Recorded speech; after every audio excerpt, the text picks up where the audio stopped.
The sun hit the Pacific sand like a furnace that day, blinding, white, and pitiless.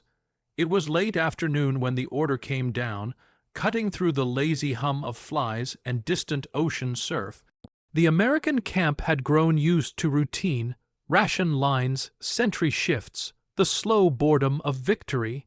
But that voice, sharp, certain, and cold, snapped everyone awake.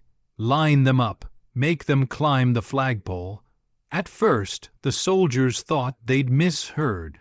A joke, maybe, but the Japanese women, huddled near the barracks wall, didn't laugh. Their faces were hollow, sunburned, eyes fixed on the dusty ground. They were not soldiers. Most had been nurses, clerks, or civilians swept up in the chaos when the island fell. The sergeant, jaw tight, repeated the command. His boots crunched forward in the sand. A gust of wind caught the American flag above, snapping it open like a whip. Its shadow sliced across the prisoners' bare feet. One woman, a nurse barely 20, looked up for the first time. The silence stretched. Even the men holding rifles didn't move. Someone coughed, a sound too human for what was about to follow. By mid-1945, over 30,000 Japanese captives, soldiers, and civilians were scattered across Allied camps in the Pacific. Most faced hunger, exhaustion, and fear of the unknown, but this was something else. Not death, not pain, humiliation, and humiliation in their culture cut deeper than wounds. She took one small step forward. Dust clung to the sweat on her legs. The others stared, frozen between terror and obedience. The sergeant's voice rose again, harder this time, layered with authority and something darker. "Do it, now." One of the guards swallowed hard. His hand trembled around the rifle strap. A nearby soldier muttered under his breath, "This ain't what we signed up for." But the words evaporated before they reached anyone's conscience. The woman stopped at the base of the pole. Her shadow merged with its steel length, thin and shaking. "We thought surrender was the end of pain. She would write later in a hidden letter. We were wrong." Somewhere behind her the flag fluttered again, louder this time, like an audience waiting. The air grew heavier. Her hand rose. It touched the burning metal. And as her skin met the heat, the camp exhaled together. The flag's shadow stretched long across the sand as the woman's fingers clung to the steel pole. The air trembled with heat. No one spoke. The men who had fought through jungles, watched comrades die, and faced death themselves, now stood watching a new kind of horror. They weren't shouting, they weren't laughing, they were just watching. Cigarettes burned down in their hands, ash curling like slow snowfall. The camp perimeter was quiet, except for the faint buzz of flies and the occasional metallic creak from the flagpole. A circle of soldiers formed, boots grinding into the dirt, faces half, hidden beneath helmets. One man adjusted his rifle strap, his jaw twitching. Another bit his lip hard enough to taste blood. Shame filled the air thicker than the humidity. The woman's foot slipped against the smooth pole.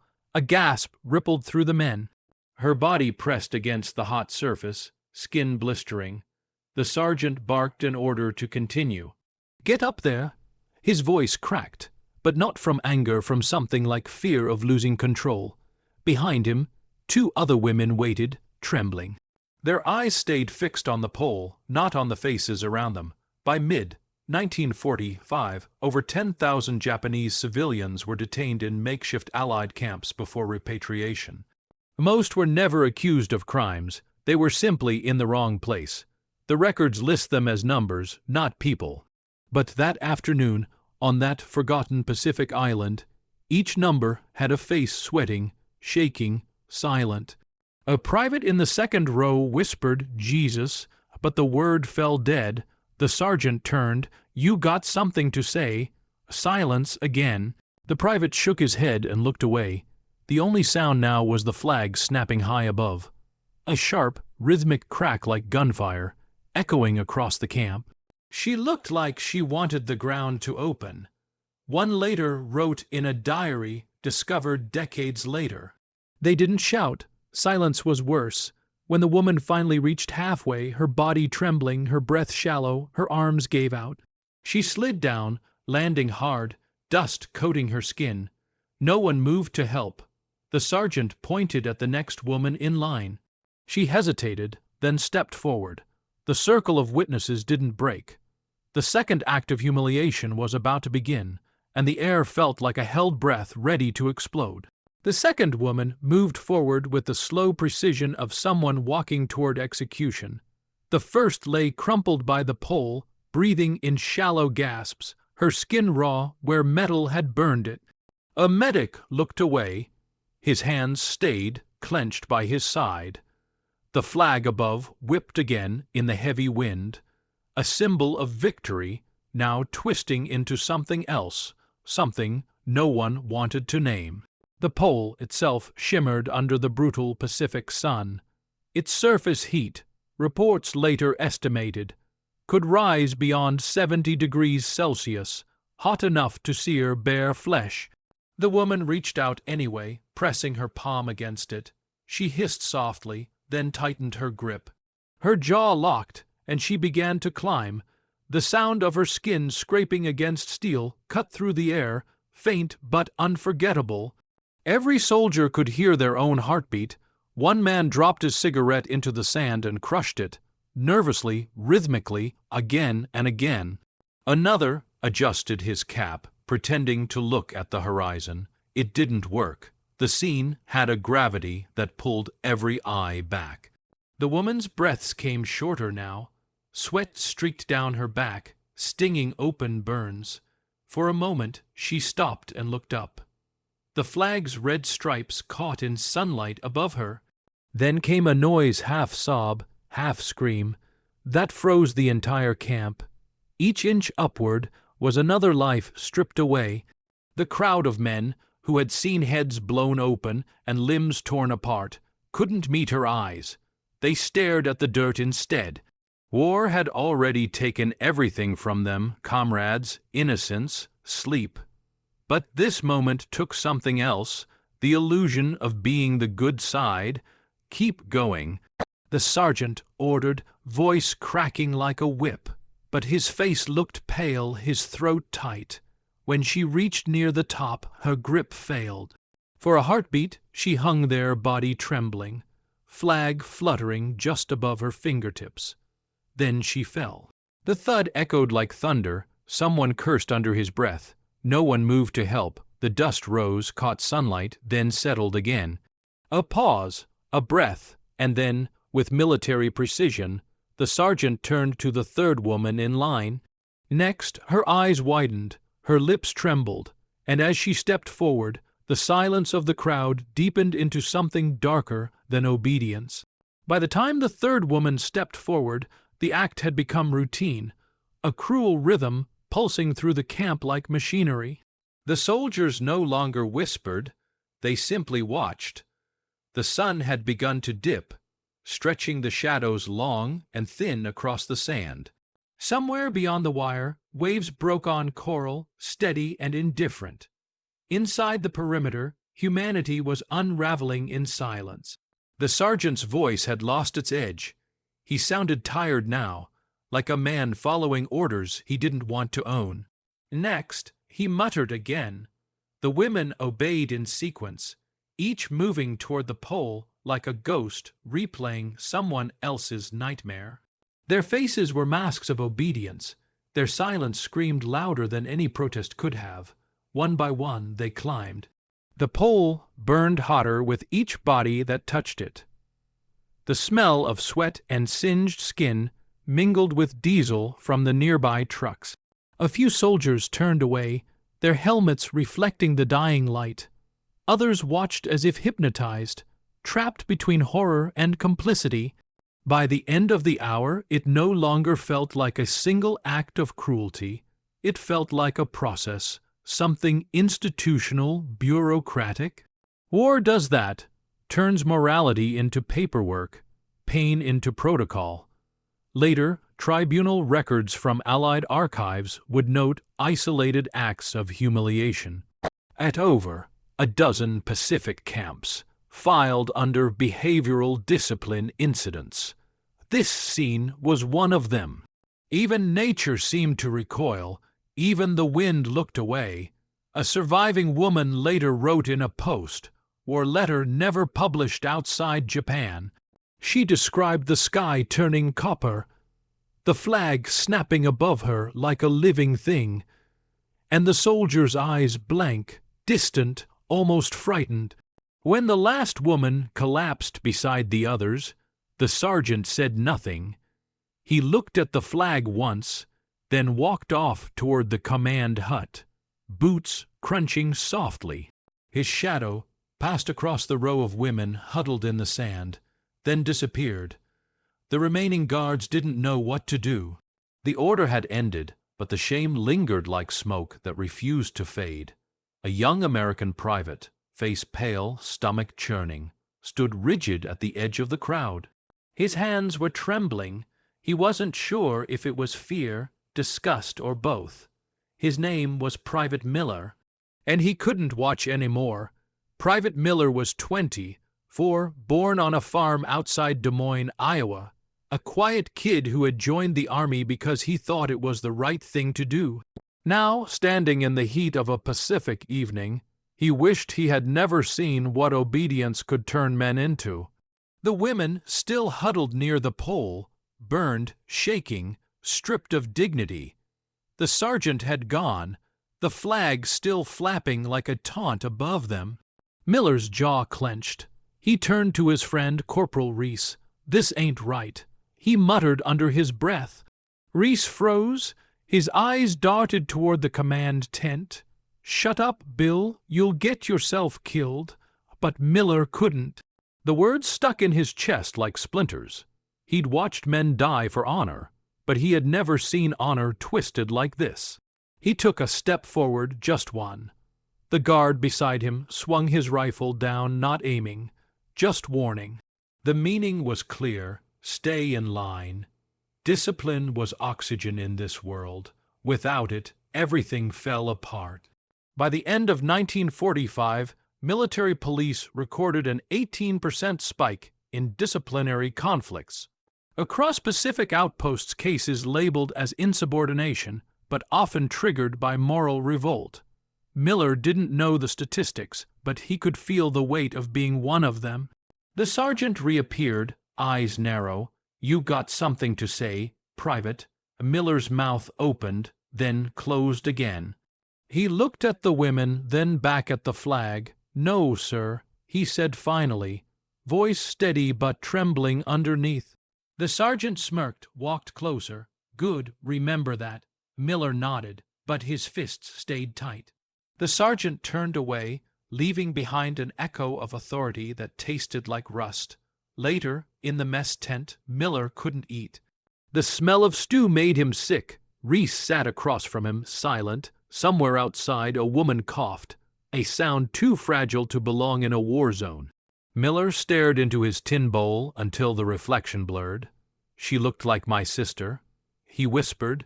Reese said nothing. The generator outside hummed like a heartbeat. He couldn't stay silent forever. When he rose from the table, his decision was already made. He walked straight toward the small wooden chapel at the far edge of the camp, where a Navy chaplain was writing reports by lantern light. The chapel smelled faintly of coffee grounds and damp wood. Outside, the camp generator sputtered, its rhythm masking the night insects. Private Miller stepped inside, his uniform still dusted from the day's heat, eyes hollow but alert. Behind a small table sat Chaplain Donnelly, Navy issue Bible beside a half-finished report. He looked up, surprised. "Son, you look like you've seen hell."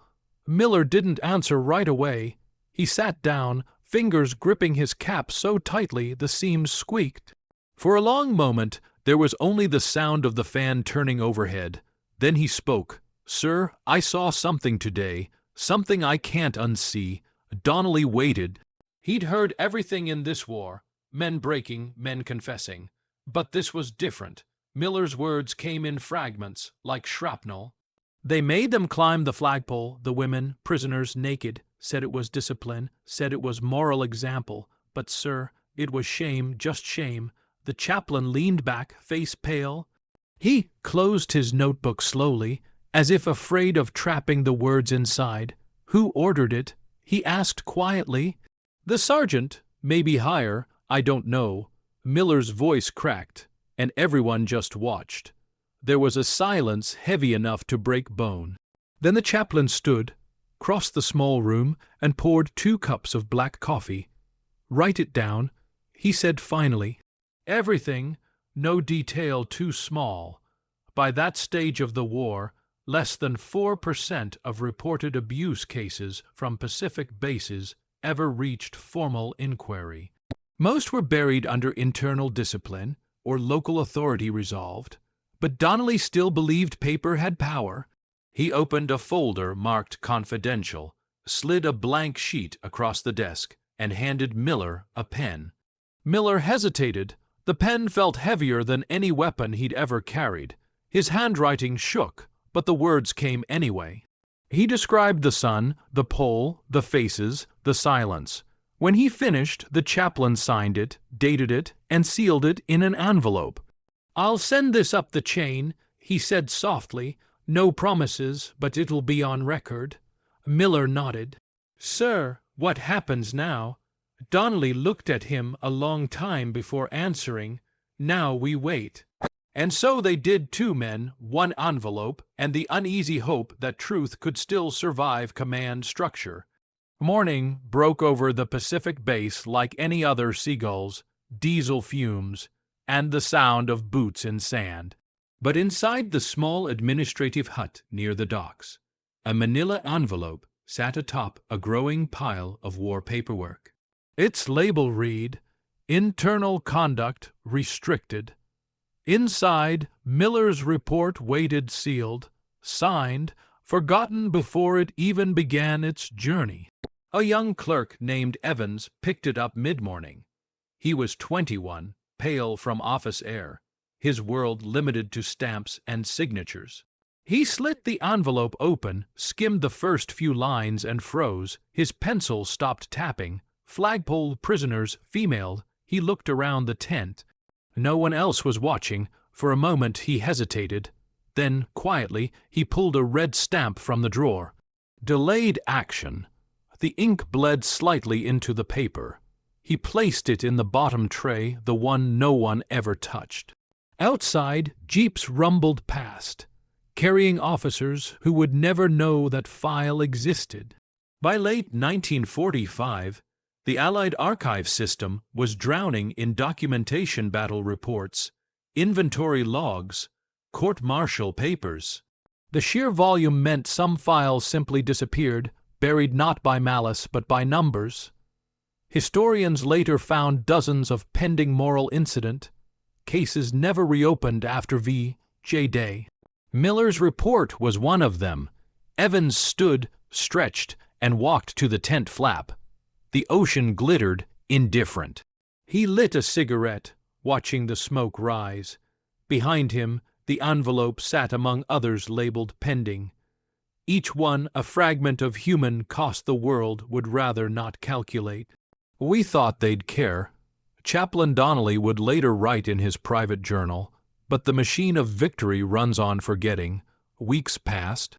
The file never resurfaced. Miller returned to duty, the chaplain reassigned. Orders kept coming, meals kept serving, the war machine turning on autopilot toward its final surrender. When Japan finally capitulated in mid-August, celebrations erupted across the Pacific, fireworks on ships, flags in the air, shouts of triumph. But in a backroom file cabinet, hidden behind stacks of requisition forms, the truth about that afternoon remained trapped, silent, unburned, unspoken. And as Tokyo prepared to surrender, far from the cheering radios, those women still sat in temporary camps, unnamed and uncounted. Their story hadn't ended. It had simply been filed away. The The war ended not with a bang, but with the soft groan of ships docking at Yokohama.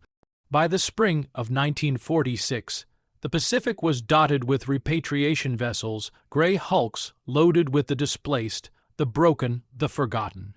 On one of those ships stood the survivors of the flagpole camp, wrapped in rough military blankets, faces hidden beneath wide, brimmed straw hats handed out by Red Cross workers. Cameras waited on the pier, but none of the women looked up. The air smelled of diesel, salt, and something heavier, shame that refused to wash away. The Japanese officials receiving the returnees had no instructions for this category of survivor.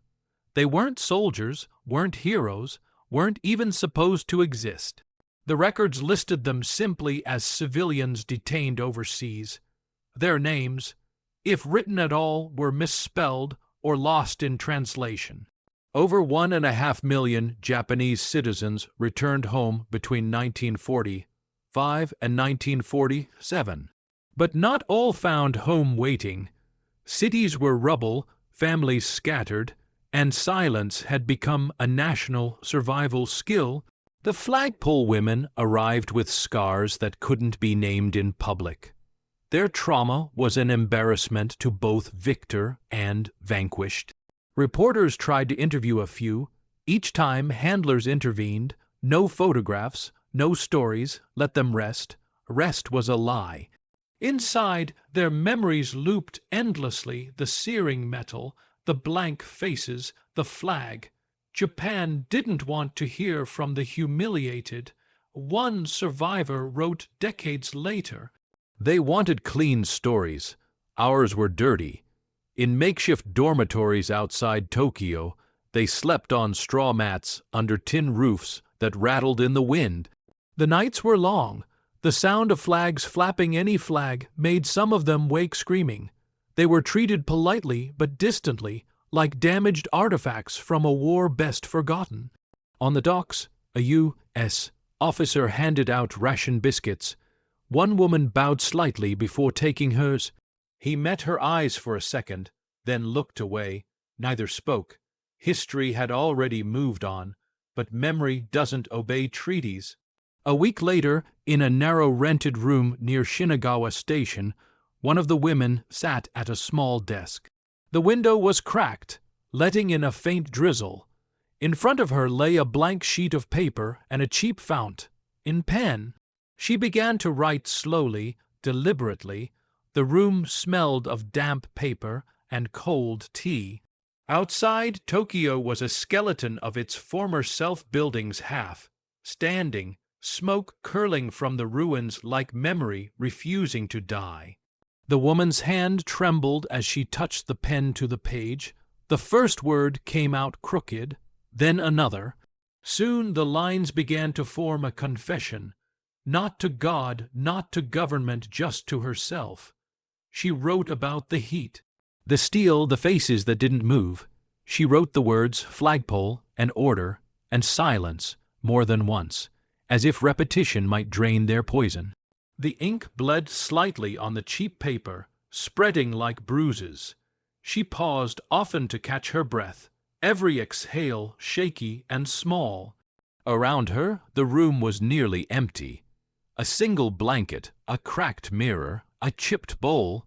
The war had stripped her of everything but this story, and she wasn't even sure she had the right to tell it.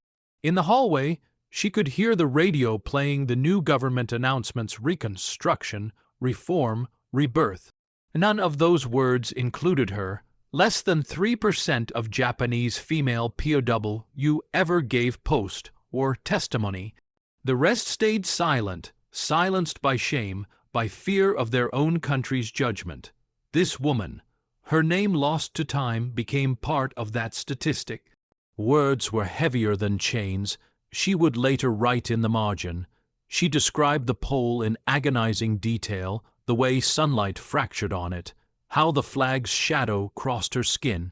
When I climbed, I thought maybe they wanted to see how much a person could lose and still look human. Her handwriting grew smaller as the page filled.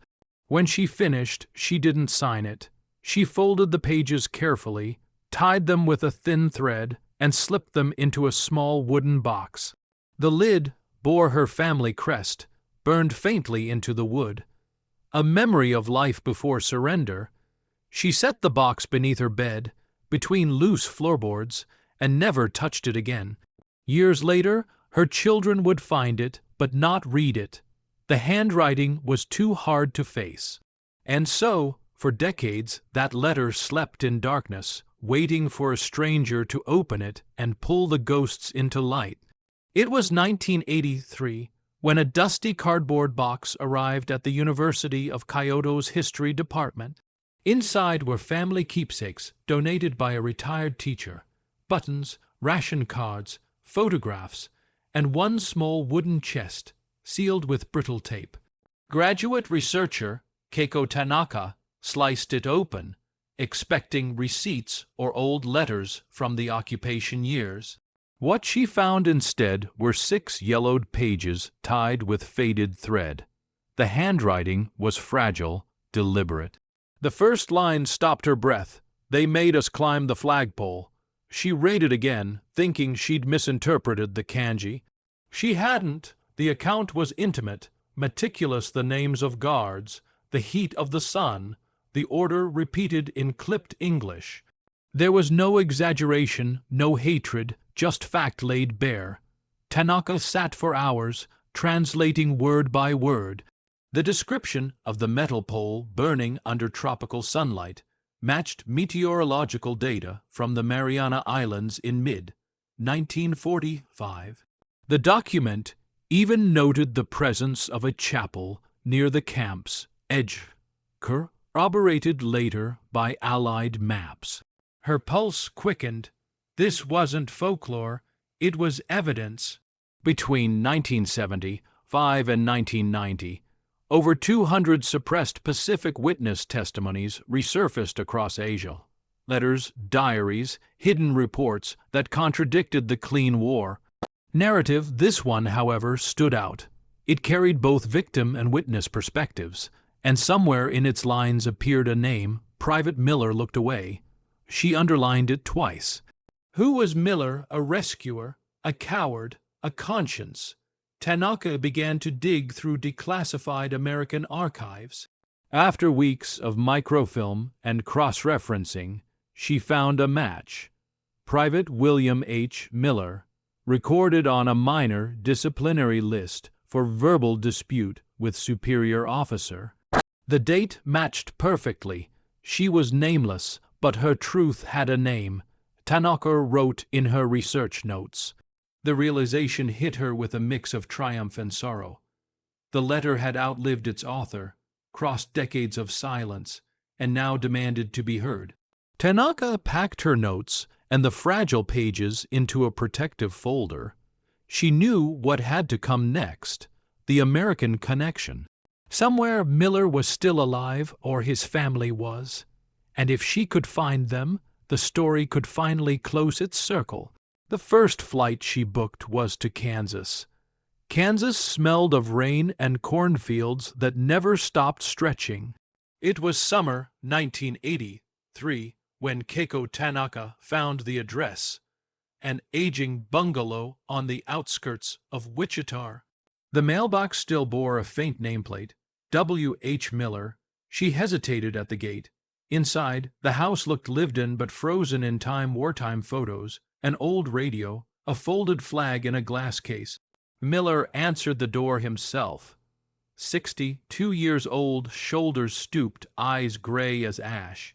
When she introduced herself, a historian from Japan, researching Pacific POW testimonies, his first reaction wasn't surprise. It was relief, like someone recognizing a ghost that had finally come to claim him. They sat at the kitchen table. The wallpaper peeled at the corners. On the wall hung a framed picture of Miller in uniform, 1945, smiling beside men who'd all aged or died. Tanaka placed the translated letter on the table between them. "Do you remember this?" she asked. Miller stared at the first line for a long time. The words blurred in his old eyes. He said quietly, "I remember." The silence afterward was heavier than words. He didn't deny it. He didn't defend it. He simply sat there, gripping the table, breathing like each memory was a punishment. "I tried to report it," he finally said. "Chaplains filed something, never heard back. I figured the paper just disappeared." Tanaka nodded. "It did." He chuckled dryly. "Figures." Then his voice cracked. "I can still see her hands on that pole. By then, fewer than 15% of U.S. Pacific veterans had contributed to official oral history programs. Most never spoke about what they'd seen, not out of guilt alone, but because no one ever asked. She looked older than her country, Tanaka noted in her journal later that night. Not broken, just tired from holding a story too long. Before she left, Miller opened a small drawer near the sink. Inside lay a folded photograph, worn to transparency. He handed it to her carefully, like something alive. "You should see this," he said. It wasn't clear, just a blur of figures, a flag and something caught mid-motion against the light. But even through the grain, she knew exactly what it was. Tanaka held the photograph beneath the lamp's pale glow. The paper was thin, curled at the edges, its surface cracked like old skin. At first glance, it looked like any wartime snapshot. American soldiers in the foreground, a flag snapping above them. But when she tilted it toward the light, she saw it. A faint blur near the pole, human, shaped, half in shadow, half in sunlight. The frame had caught a moment no one was supposed to see. "Where did this come from?" she asked softly. Miller leaned back, staring somewhere, far past her shoulder. "A buddy of mine, Reese, snapped it on a cheap Brownie camera. He never meant to keep it. We were just proving it happened. He mailed it to me before he shipped out. Guess he couldn't live with it either." Tanaka studied the photo again. Her pulse quickened. The angle matched the letter's description perfectly. The palm trees, the mess tent, the pole near the center of the yard. She compared it later against declassified U.S. Navy topographical maps. The coordinates matched an island outpost captured in mid-1945. It was proof, grainy, imperfect, undeniable. They said it didn't happen. Miller murmured, voice hoarse. The photo said otherwise. For him, it was release. For her, it was ignition.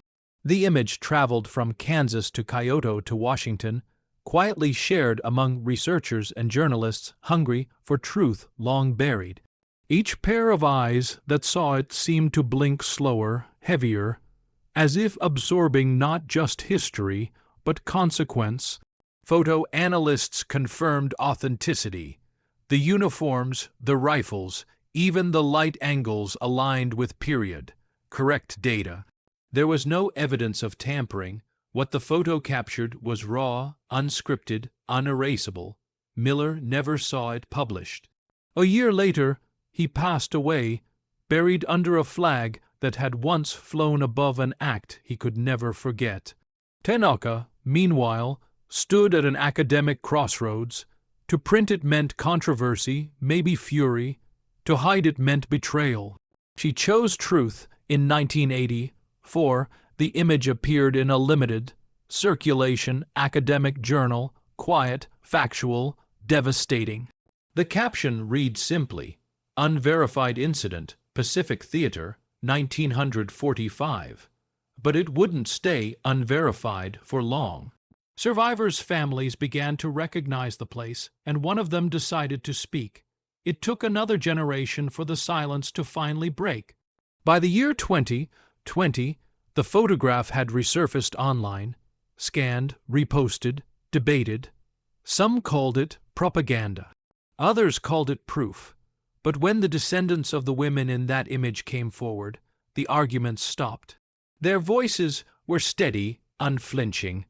"Our mothers were not symbols," one granddaughter said during a virtual memorial. They were survivors. Screens flickered with archival footage. the same grainy black, and, white still of the flagpole, the ring of soldiers, the unbearable pause between orders. Across Japan and America, historians, veterans, and families watched together in silence. Time had washed away most faces, but not the moral stain. That day, universities streamed a bilingual reading of the letter, the same one found in that wooden chest decades earlier. Each line was spoken in 2 languages, alternating like echoes across an ocean. The words were simple, unadorned. We thought surrender was the end of pain. We were wrong. When the final sentence came, even the moderators went still. 75 years after VJ Day, international ethics commissions formally reclassified the event, not as misconduct, but as psychological torture. It was a small correction in the vast machinery of history, but it mattered. Numbers could not grieve. People could. The story spread through classrooms, podcasts, short documentaries, not sensationalized, just told. Viewers described feeling a quiet horror, the kind that doesn't fade after the credits. The flagpole became a symbol not of shame, but of endurance, the reminder that cruelty, even when buried, leaves a measurable shadow. Tanaka, now elderly, attended the online memorial from her apartment in Osaka. Behind her on the shelf stood a framed copy of the photo, and beside it a single envelope, the original letter preserved in glass. She listened as the descendants read aloud, their voices trembling but clear. At last, one of them said, looking directly into the camera, "Someone listened." Tanaka closed her eyes. She pictured Miller's face in that Kansas kitchen, the trembling hand that passed her the photograph, the dusty pole under the Pacific sun. History had circled back to them all, not for vengeance, but for witness. Memory, she thought, isn't punishment. It's proof we're still capable of conscience.